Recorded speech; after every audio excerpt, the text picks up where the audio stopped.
The good news for this movement is it's one that we've done before. So this was the same movement that we did in the video before last. It's simply brush, knee, and push. It has a slightly different transition to get into it, but once you're into it, it's the exact same movement. So we won't have to spend a lot of time on this one. The thing that we do need to focus on, though, is the transition, because once again, it has a body motion and a coiling motion with the arm. As usual, I'm going to begin as if I had started the form facing you. So directly towards you is south. In this direction to my left is east. Our last movement, left is facing to the east. From here, we're going to do a body motion. And again, it's going to push the wrist around to the left, up over the top, and this time it's going to drop it down and pull it back. So what that looks like is this. So it's body motion. It's not just the arm doing this motion by itself. You have to move the body to get the arm to go where it needs to go. So from our last movement, push the hips to the left, pushing the right wrist to the left.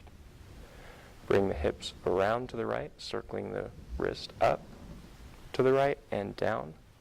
From here, you're going to pivot on the ball of the right foot, again turning your body to face south. Now for that pivot, you are pivoting on the ball of the right foot. Now with the pivoting of the right foot, you have two different options. The first from here is to pivot the right foot first, and then bring the left foot so that the toes face to the south, and continue through your motion. The other option is to turn the left foot first. This one can be a little more strenuous on the knees, so sometimes people don't like this one, but some people prefer it. So play with both of them and see which works best for you. From here, you would do your turn with the left foot, set the toes down, then pivot. So you're going to shift a little to the left, pivot the right foot, then shift to the right as you come up to do the brush, knee, and push. That one a lot of times can seem a lot more stable because you're planting your left foot before you pivot the right. But some people prefer just to pivot the right and then turn the left and bring it in. Pick which one you like and stick with that one as you practice. So from our last movement, push the hips and the wrists to the left, turn to the right, pivot to the right. Drop the left hand, sweep up with the right hand, step out as you bend the right arm, drop the elbow, bring it in, shift forward, and push. Again, from our last movement, circle, pivot, come up, step to the east, bending the right arm, drop the elbow in, shift forward, and push with the right hand. Now I'll demonstrate as if I had started the form facing this way. So this is south for me, that's east.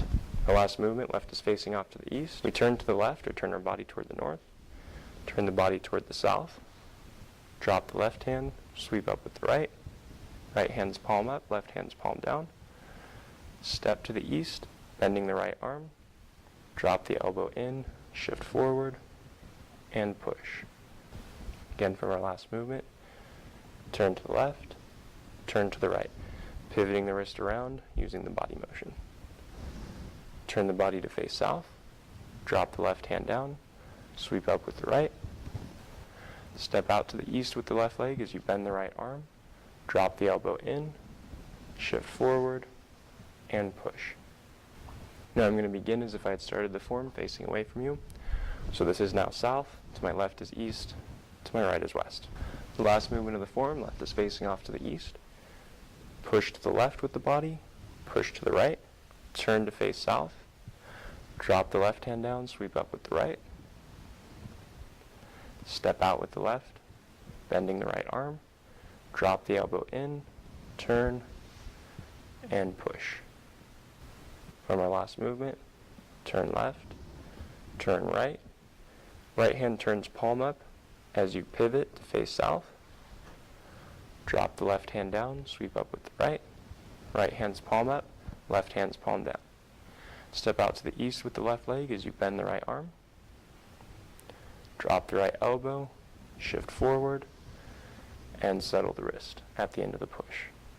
Now I'm going to demonstrate as if I had started the form facing this way. So this is south, directly towards you is east. Our last movement had it facing off to the east. We're going to turn left, turn right. So the right hand pushes left, sweeps up, pushes right, and turns so that it's palm up before it sweeps back. So it's doing a circle all the way around and then back. So from here, push left, push right, drop the right hand down, turn to face south. Drop the left hand, sweep up with the right, pick up the left leg, step out as you bend the right arm, drop that elbow in, shift forward, and push. Once again, from our last movement, we're facing to the east, turn the body to the north, turn the body to the south, right hand's palm up, turn completely so that your whole body is facing south, drop the left hand down, sweep up with the right, and pick up the left leg. Step out to the east, bending the right arm, drop the elbow in, turn, and push. So as you can see, this movement is the same as what we did before. The only difference is the transition. So it's here, push, pull. From here, push, pull. So it's across and back. If I was to super exaggerate it, it would be this that you're doing, directed by the body motion. But we're keeping it smaller and tighter with the wrist, just circling around and back. So from here, push, around, back, and turn. Notice how that hand is right next to the elbow, palm up here, and then it sweeps down and up from there. So again, from here, around, and back, and it's staying next to that elbow until you turn, and then it drops down, and you sweep through with the right hand. That's all that there is to the brush, knee, and push on the left side for the 8th movement of this form. Hope you found this video very helpful. Thank you for watching.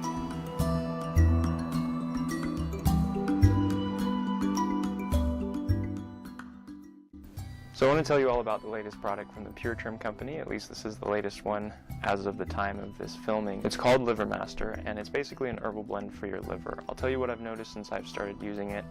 It's supposed to be used on like a 90-day kind of liver program that you can go on. And what I've noticed is that I sleep better and my energy seems to be a little bit more even through the day instead of having a lot of peaks and valleys. It tends to just kind of carry through.